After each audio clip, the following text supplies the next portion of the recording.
श्रीमद्कुंज विहारिणे नमः। श्री स्वामी हरिदास वयतीतराम। हमारी देह रुधिर, रस, अस्थि, शुक्र, मज्जा, मेद और मांस का ही तो समूह है।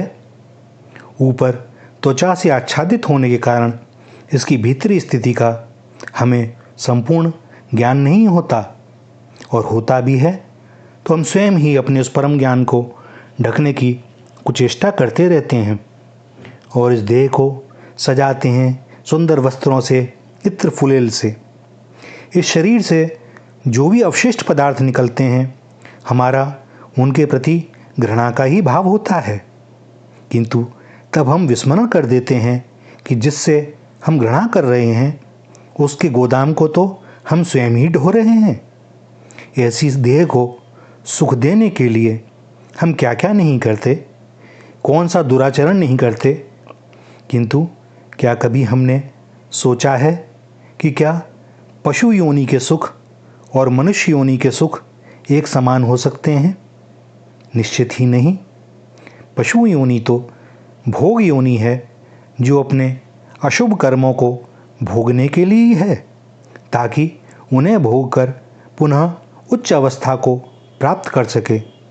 जैसे कोई जेल में रहकर अपने कर्मों का प्रायश्चित करे और दंडावधि भोगने के बाद पुनः समाज में वापस आ जाए। स्मरण रखना है हमें कि यह दुर्लभ देह हमें अपने परम कल्याण के लिए ही मिली है, सो इसमें चूक ना होने पाए। कहीं हीरे के बदले कांच की गोलियों को संग्रह करने का लक्ष्य ना बना लें। यह भी परम सत्य है कि इस देह के बिना उस परम तत्व को पाना संभव भी नहीं। इसी नश्वर देह के उपयोग द्वारा ही उन्हें पाया जा सकता है। सो हमें मनुष्य योनि का सुख चाहिए, पशु योनि का नहीं। सुख जो प्रतिक्षण वर्धमान हो, जो कभी नष्ट ना हो, यही सुख की परिभाषा है। जब यह देह ही नश्वर है तो हम इसे अनश्वर सुख दे कैसे सकते हैं? यह संसार प्रतिपल परिवर्तनशील है और यही नियम इस देह पर भी लागू होता है। सो जो सुख किसी अवस्था विशेष में हमें आज प्रतीत हो रहा है, कल संभव है वही दुख हो जाए। हमारी देह में लाखों कोशिकाएं नित्य ही मृत्यु को प्राप्त हो रही हैं और नित्य ही नवीन की सृष्टि भी हो रही है। सब स्वतः ही हो रहा है। मैं करता हूँ, मैं करूँगा। समझिए, चिंतन करें, कितना हास्यास्पद। कर्म योनि में कर्म तो करने ही होंगे, परंतु कौन से, यही महत्वपूर्ण है। मुझे स्मरण रख और युद्ध कर, फल की चिंता न कर। हमारा केवल इतना ही काम है, यही हमारे लिए सूत्र है। श्री ठाकुर जी ने हमें हमारे उपयोग की प्रत्येक वस्तु निःशुल्क प्रदान की हुई है और समयानुसार और आवश्यकता अनुसार प्रत्येक वस्तु का प्रबंध भी करते ही रहते हैं। और हम, मेरा मकान, मेरा आश्रम, राधे, मेरी तो यह देह भी नहीं, किराए की है। मैं कब कोई गड़बड़ कर बैठूं और न जाने कब रेंट एग्रीमेंट आगे ही ना बढ़े। किराए की देह को अपना मकान तो रह सकता है इस देह की अवधि से भी अधिक अवधि तक, किंतु यह न रहेगी। कुटिया बनाओ, मकान बनाओ, महल बनाओ, किंतु कहाँ, यही विचारणीय है। श्री ठाकुर जी ने अत्यंत प्रेम वात्सल्य से भरकर दी हुई उनकी प्रत्येक वस्तु का हमें अपने कल्याण के लिए ही उपयोग करना है। और यदि उन्होंने कृपा कर हमारी आवश्यकता से कुछ अधिक दिया है, तो निश्चय ही उन्होंने हमें सत्पात्र समझा है और उन्हें विश्वास है कि अन्य प्राणियों की सहायता के लिए हम उसका यथासंभव सदुपयोग करेंगे। आवश्यकता से अधिक होने का अर्थ ही यह है कि आपको कुछ विशेष जिम्मेदारी सौंपी गई है, किंतु हम इसका भौतिक अर्थ यह लेते हैं कि हमने अपनी बुद्धि और विशेष क्षमता के कारण यह प्राप्त किया है, सो यह तो पूर्ण रूप से हमारा ही है, सभी उनके ही अंश हैं।